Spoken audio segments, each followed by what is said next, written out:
So we are nearing the tail end of the celebration of the 40th anniversary of Super Mario and Super Mario Brothers, the iconic video game that helped really bring back the video game industry from the doldrums it was in, at least in North America, because of the video game crash of 1983.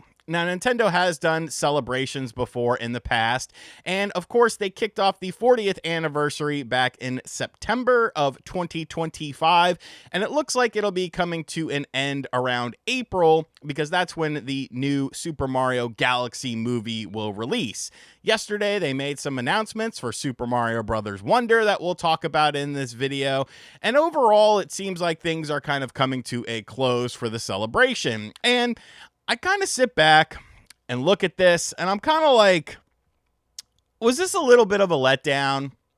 Was this kind of a little bit of a disappointment? And it really just comes down to your personal feelings. But I think when you compare it to the 35th anniversary and what they did with the 40th anniversary and kind of all of the circumstances surrounding the 40th anniversary that feel like it would be something that would make it more special than the 35th, I do feel like it was potentially a little bit of a letdown. So I want to go over what has happened with the 40th, the new stuff with Mario Wonder, and then talk about the 35th and kind of compare and contrast. And I don't know, maybe you'll feel the same way as I do. Maybe you won't. It's all up to you at the end of the day. Hit that subscribe button if you are new, and be sure to like or dislike the video. So, the 40th anniversary of Mario Brothers. Now, when it comes to these anniversaries, there's a lot of crap that's like attached to it as well, like weird merchandise and very timed events that you have to be in a specific place in order to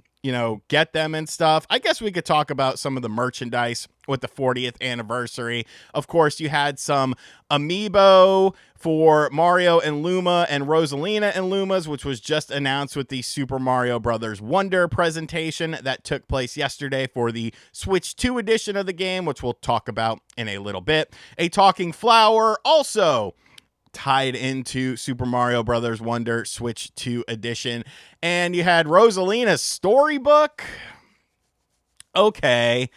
And then you had the My Mario stuff, which was like indoctrinating little children to become soldiers in the Mario army.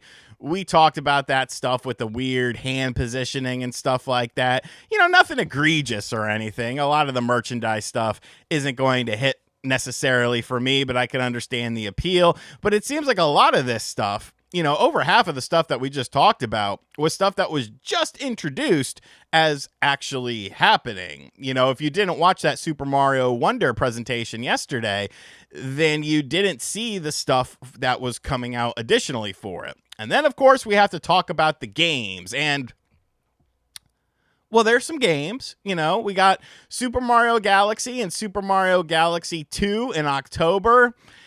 Great games and decent ports, I guess. I had some issues with the games personally. I do know that, there were a lot of people that didn't see the same issues, at least on the control side of things. I think the graphic issues that the game had were kind of prevalent. Of course, there's the whole price point of it, $70 for 2 games from the Wii. You can make an argument there.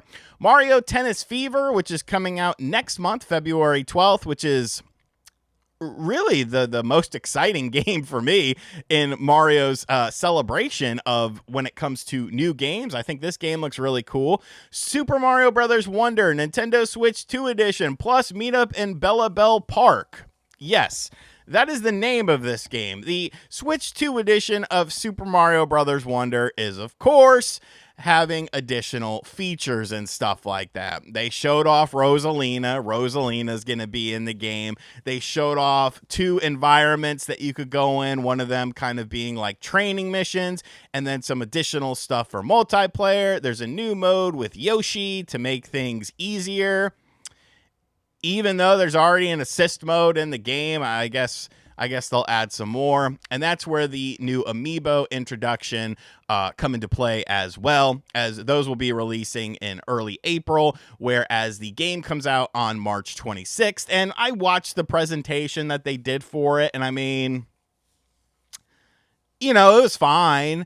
I don't think that this is going to make me want to buy the DLC, for $20 or whatever it is, because of course it's not included in the Nintendo Switch 2 online expansion pack. They just kind of forgot about including DLC in that, and I get it. I guess you could say, oh, well, there's additional story content and stuff, and it's like, yeah, maybe they did throw in some baby Kooplings and stuff like that.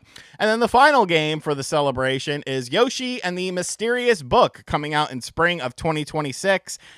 I have to be honest with you. I'm not really feeling this game. It just looks like a game that's designed for a younger audience. I could be wrong on that. Maybe it's just the aesthetic and the vibe that they are putting out there. But that's definitely the vibe that I got from this game, at least thus far. And then, of course, you had like Super Mario Day, and Mario was in the Macy's Thanksgiving Day Parade. I'm sure there was a concert or two somewhere in Kyoto, Japan, but that's pretty much what we're getting. Unless there's something at an upcoming Nintendo Direct between now and April, which I don't really see happening because I think this is kind of the end of the celebration. That is the 40th anniversary celebration of Mario. And, it's fine, but I don't feel like it's as great as it could have been. And one of the things that definitely strikes me with this is just how, like, you had a brand new system come out literally 3 months before you started the celebration.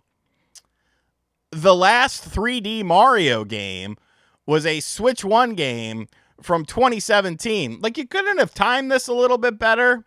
You couldn't have timed it so that you're doing the celebration with like a big 3D Mario game to have with your brand new hardware. And I get it, you got to space things out, but it has been a long time since we have gotten a 3D Mario game. Are we really counting a Yoshi game to celebrate Mario? Like, Mario's not in the title of that. Like, I know that's kind of nitpicky, but I'm not expecting him to pop up in the game or anything like that. Maybe there's some hidden sauce with that. Like I said, they've been kind of vague about that game. But I don't know, it's just kind of weird to me. Because it would have been the perfect time to introduce, like, the new 3D Mario game, and it just seems like that's obviously not going to happen. It's obviously not going to come out. I guess maybe they could do a reveal and make it like a whole year celebration or something, but then it seems like, we're not potentially getting a 3D Mario this year. And then we got to go back to, like I said, the 30th anniversary, which took place in September of 2020 to March of 2021. And within that time frame, you had a lot more kind of interesting stuff, at least in my opinion. When it comes to new games that were within the Mario universe, you had Paper Mario, the Origami King. You had Super Mario Brothers 35, which people still want that game, like, today. Like, it seems like we forgot about the whole 35 and 99 thing. We got to F-Zero and we were like, okay, that's it. You had Mario Kart Live Home Circuit, which was kind of fun. If you watch my video on that, you could have seen me driving through Cigarette Alley. I set up a couple packs of cigarettes at the time. And then you had some games like Super Mario 3D All-Stars. 3 games from 3 different consoles. You had Super Mario 64, you had Super Mario Sunshine, obviously the weakest of the 3, and Super Mario Galaxy 1 for the Switch 1. 3 games, some, visual and quality of life improvements on them for $60. And you could argue that a GameCube and a Wii is pretty much the same thing. Like, the GameCube's just a little bit weaker than a Wii. So why was 3 games $60, but now 2 games are $70? You also had Bowser's Fury tied in with Super Mario 3D World, which was an awesome experience. I still think Bowser's Fury is one of the coolest things that they have done with kind of a 3D Mario game. Like, it took 3D World, which was a great Wii U game, and really, like, stepped it up to another level. And, like, it was a decent amount of content too. And the fact that it kind of changed how you saw Mario games and how you played Mario games, I thought was really special. And then you also had like the Game and Watch thing that had Super Mario Brothers, and then the Lost Levels and Game and Watch Ball on there too. And then that's just like games and stuff. Then he had Legos and all sorts of stuff, which, you know, I get it. You know, like the Legos and crap don't really appeal to me, but they did all of this during a pandemic. They did all of this stuff during a pandemic with the games and stuff like that. And I'm just kind of sitting here like looking back at that and being like, damn, I think that was better than the 40th anniversary. All things considered, you know, you didn't have a new system that was brand new to the market. You didn't really, you know, have a lot of ways to do things because of the pandemic that affected the entire world. And yet you still made it feel special. You still had a lot of stuff. You still had a lot of interesting stuff and new ideas and new concepts. And when you look at what we've gotten with the 40th anniversary and what we're getting with the 40th anniversary, I just think it's a bit softer than the 35th. I'm not saying it's necessarily bad. I'm not saying it's terrible or anything like that. I just think retrospectively speaking, unless there's like a one more thing sort of thing, because like the movie, like I know a lot of people are going to put stock into the movie. I don't care. I don't care about the movie. I watched the first movie on Netflix. I watched like the first hour and I was like, this is fine.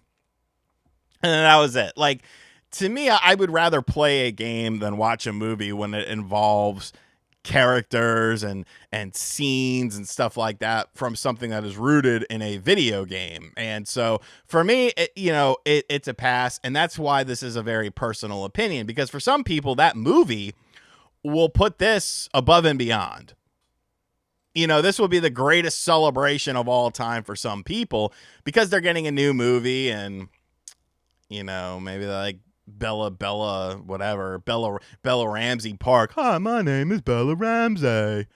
She wants to be Spider-Man now. When are we going to stop Bella Ramsey? That's a question.